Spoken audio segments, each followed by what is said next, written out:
Everyone, सो इस video lecture में हम क्लास 6 की सिविक्स का आपका chapter number 2 which is your swot diversity and discrimination cover up करने वाले हैं। सो स्टूडेंट्स, हमने चैप्टर नंबर 1 में पढ़ा था कि वो डाइवर्सिटी क्या होती है। डाइवर्सिटी मतलब होता है इंसान एक दूसरे से बहुत ज़्यादा वेज में अलग दिखता है। डाइवर्स कंट्री है हमारी इंडिया, बट फिर भी हम यूनाइटेड हैं। बट कभी कभी इस डाइवर्सिटी की वजह से डिस्क्रिमिनेशन पैदा हो जाता है लोगों में। तो इस वीडियो में हम यही देखेंगे। सबसे पहले हम जानते हैं डिफरेंस और प्रिजुडाइज। डिफरेंस और प्रिजुडाइज दोनों में क्या मतलब होता है। बहुत सारी थिंग्स हैं हमारे आसपास जो हमें एक दूसरे से अलग बनाती हैं। कि कोई कहाँ रह रहा है ये अलग कर देता है, कि वो क्या खा रहा है उससे हम अलग हो जाते हैं। जो वर्ल्ड है, पूरे वर्ल्ड में 8 मेजर रिलीजन्स हैं। 8 मेजर रिलीजन, जैसे हिंदू हो गया, एक आपका क्रिश्चियनिटी हो गया, इस्लाम हो गया, और भी बहुत सारे हैं। और इन 8 के 8 रिलीजन के लोग हमारी इंडिया में पाए जाते हैं। तो जो इंडिया है वो बहुत डाइवर्स कंट्री है। हमारी इंडिया में कम से कम 1600 से ज़्यादा लैंग्वेजेस हैं जो पीपल की मदर टंग है, और 100 से ज़्यादा डांस फॉर्म है। तो जो पीपल की ओपिनियन है इन सब के बारे में वो बहुत डिफरेंट है।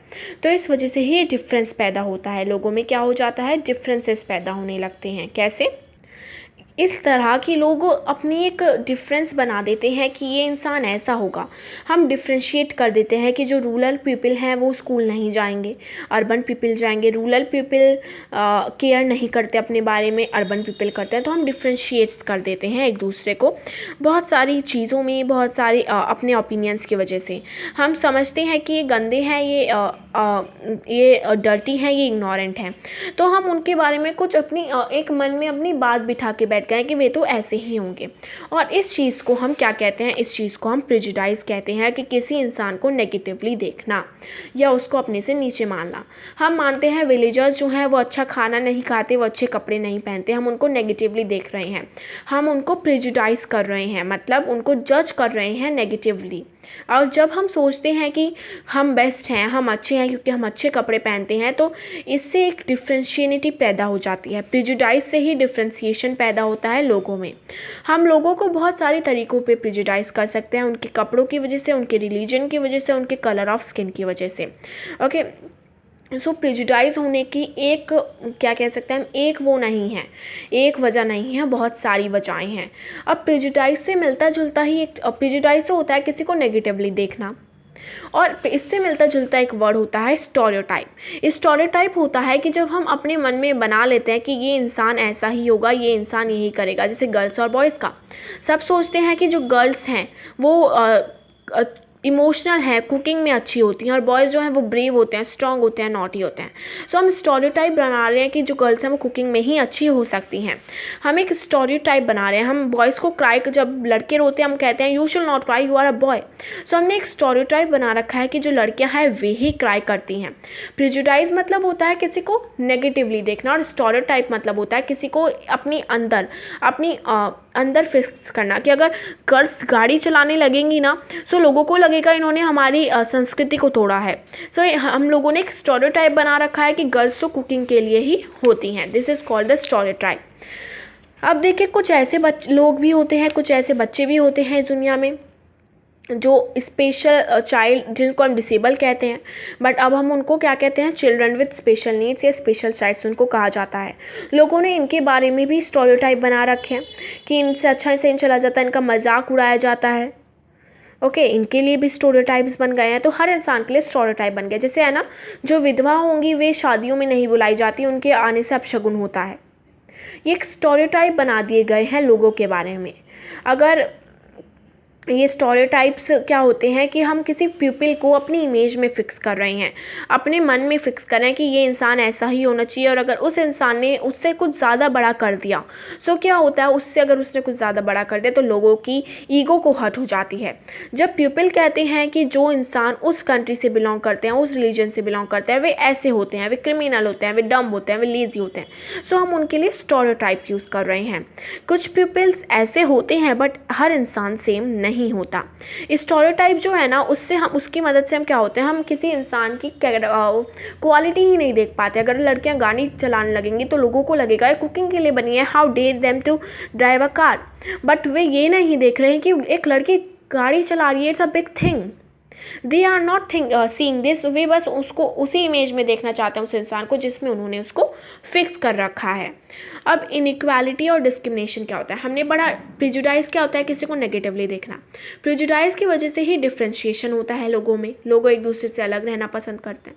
स्टेरियोटाइप होता है किसी को अपनी इमेज में फिक्स करना।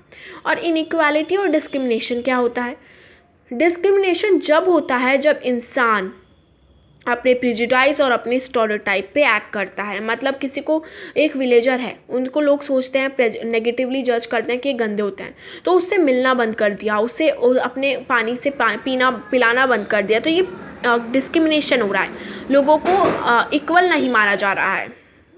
इसी तरह स्टेरियोटाइप का होता है, हम सोचते हैं लड़कियाँ गाड़ी नहीं चला सकती और अगर वे गाड़ी चलाएंगी तो हमें उन्हें रोकेंगे, हम उनको डिस्क्रिमिनेट कर रहे हैं। सो इस प्रिजुडाइज और स्टेरियोटाइप पे एक्ट जब हम करते हैं तो उनसे डिस्क्रिमिनेशन होता है। हम कहेंगे कि अगर आप स्टॉप कर दें ऐसी एक्टिविटीज़ में पार्ट लेना, जॉब लेना आपको बंद ना कर दी जाएगी, आपको उस नेबरहुड में नहीं रहना चाहेगा अगर लोग अपने प्रिजुडाइज और स्टेरियोटाइप पे एक्ट करते हैं, तो डिस्क्रिमिनेशन पैदा हो जाता है। डिस्क्रिमिनेशन बहुत सारी वजह से हो सकता है, डाइवर्सिटी की वजह से हो सकता है क्योंकि लोग एक दूसरे से अलग हैं, जो इंसान अलग लैंग्वेज बोलेगा वो अपने ग्रुप के साथ रहना पसंद करेगा, दूसरे को वो डिस्क्रिमिनेट करेगा। अब जैसे हम जानते हैं जो डिफरेंसेस हैं वो हमारी डाइवर्सिटी का पार्ट नहीं है बट इनइक्वालिटी का पार्ट है। देखिए डाइवर्सिटी क्या कहती है कि इंडिया में बहुत सारे अलग अलग लोग रहते हैं, हम सबको एक साथ रहना चाहिए, बट इनइक्वालिटी कहती है कि इनइक्वालिटी में क्या हो जाता है कि जो अलग अलग लोग हैं उनको इनइक्वल देखा जाता है, किसी को सुपीरियर, किसी को क्या माना जाता है, किसी को बहुत इन्फीरियर माना जाता है।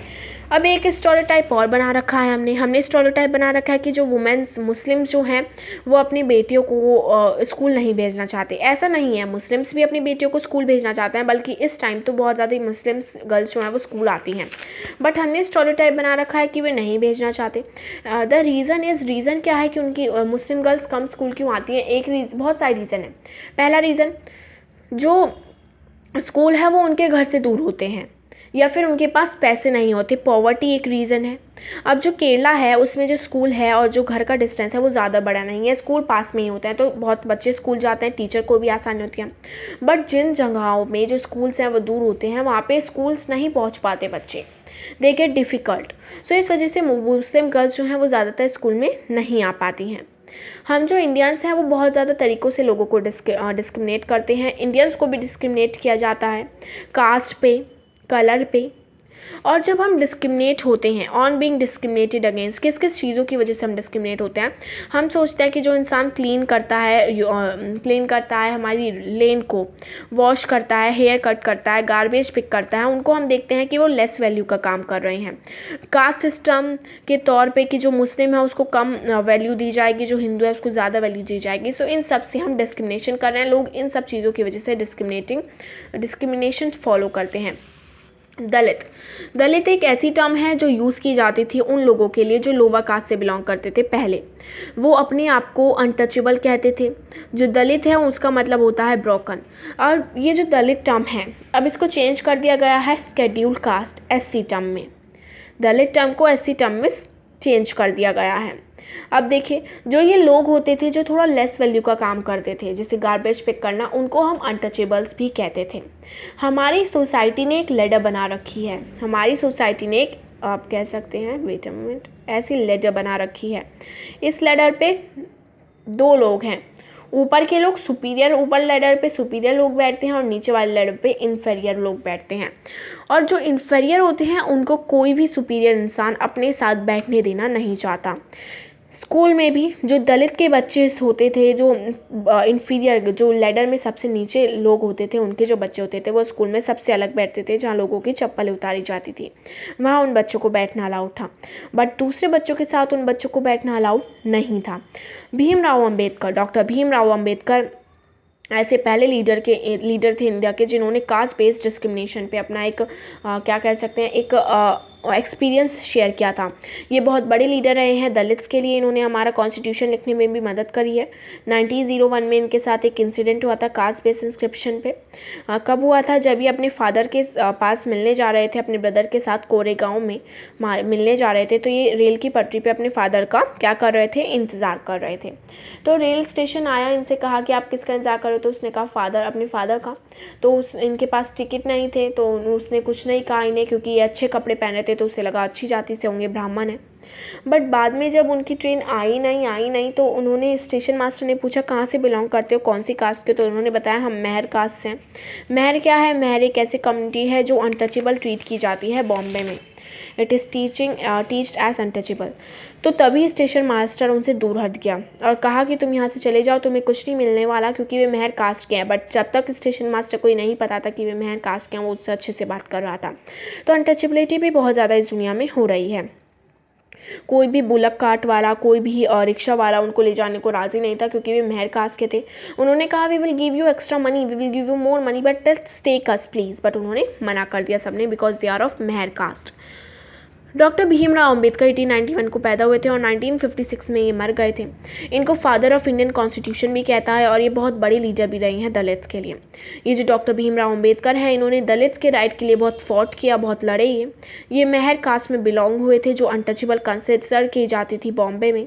जो मेहर्स थे वे ज़्यादातर पुअर होते थे, ना इनकी कोई लैंड होती थी। जो इनके बच्चे होते थे वो अपने पेरेंट्स का ही वर्क करते थे। कुछ ऐसी चीज़ें मानी जाती थी। जो डॉक्टर अंबेडकर थे वो ऐसे पहले पर्सन थे अपने कास्ट के जिन्होंने अपनी पूरी एजुकेशन कंप्लीट करी और लॉयर बने थे वे इंग्लैंड में। He is the first person of his cast. उन्होंने दलित्स को इनकरेज किया, दलित्स के स्टूडेंट को इनकरेज किया कि अपने बच्चों को स्कूल भेजो, स्कूल जाओ बच्चों, कॉलेजेस जाओ। उन्होंने दलित्स के लिए लड़ाई भी करी, बहुत सारी गवर्नमेंट जॉब्स ऑफिसर से लड़े कि हमें भी काम दीजिए। उन्होंने बहुत सारे फोर्स करे कि दलित्स को एंट्री मिले टेम्पल में, और उन्होंने बहुत ज़्यादा काम किया दलित्स के लिए, जिससे अब दलित्स जो कास्ट है वो ज़्यादा इन्फीरियर नहीं रही है, बट इन्फीरियर है, but not too much inferior. अब डिस्क्रिमिनेशन जो है वो सिर्फ एक वजह से नहीं, बहुत सारी वजह से हो जाता है।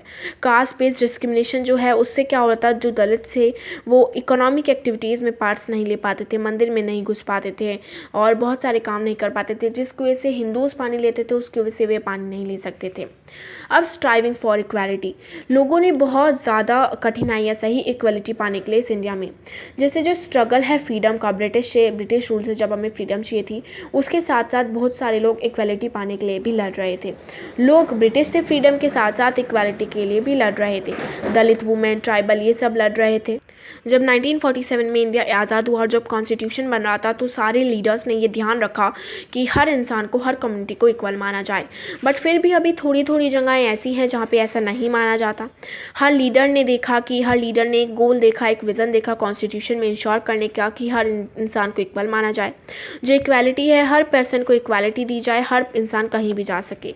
अनटचेबिलिटी को ख़त्म कर दिया जाए, और अब तो अनटचेबिलिटी जो है वो क्राइम है और इसके लिए लीगली पनिशमेंट भी मिलती है और ये अबॉलिश कर दी गई है। पीपल जो है वो जो काम करना चाहते हैं वो कर सकते हैं। गवर्नमेंट जॉब सबके लिए ओपन है, सब इंसान कॉलेज जा सकता है, कहीं भी कोई भी इंसान जा सकता है। जिसने कॉन्स्टिट्यूशन लिखा था, वैसे माना जाता है डॉक्टर भीमराव अंबेडकर ने लिखा था, बट कॉन्स्टिट्यूशन 399 मेंबर्स ने लिखा था। हर इंसान ने एक अच्छा की एलिमेंट दिया और हर इंसान ने सबको इक्वल मानने की हर वजह दी। And that is why our India is a good country now, is a better developed country now. India जो है वो सेक्युलर कंट्री बनी जब जो डिफरेंट रिलीजियस फेथ्स के जो पीपल थे वो एक साथ रहने लगे। फ्रीडम, हर इंसान को फ्रीडम दे दी गई थी कि वो जो प्रैक्टिस करना चाहता है वो कर सकता है। ओके, इक्वालिटी मिल ही गई थी, बट अभी भी इक्वालिटी हमें पूरी नहीं मिली है। उसके लिए हमें क्या करना होगा, वी हैव टू फोकस, हमें स्टडी करनी होगी। हमें सबसे ज़्यादा एजुकेशन पे फोकस करना चाहिए, क्योंकि अगर एजुकेशन अच्छी होगी so it will lead to what, it will lead to a good nation. अब आप देख सकते हैं कॉन्स्टिट्यूशन का पहला पेज, ये कॉन्स्टिट्यूशन का पहला पेज है, और इसमें अगर हम देखें तो इसमें साफ साफ मेंशन है जस्टिस, हर इंसान को जस्टिस दिया जाएगा। क्रिएटिक रिपब्लिक, हर इंसान अपनी सिक्योर है, हर इंसान इस दुनिया में रह सकता है, इस इंडिया में। लाइबर्टी, हर इंसान के थॉट एक्सप्रेशन बिलीफ को क्या है माना जाएगा। इक्वालिटी, आप देख सकते हैं इक्वालिटी ऑफ स्टेटस और अपॉर्चुनिटी हर इंसान को दी जाएगी। तो कॉन्स्टिट्यूशन में बहुत स्वर्ण अक्षरों में लिखा गया है कि इक्वालिटी सबको प्रोवाइड की जाएगी। So that's your chapter about diversity and discrimination, कि डाइवर्सिटी की वजह से कभी कभी डिस्क्रिमिनेशन भी हो जाता है, बट हम उसको एंड कर सकते हैं एजुकेशन की मदद से। I hope you all understand it. Thank you.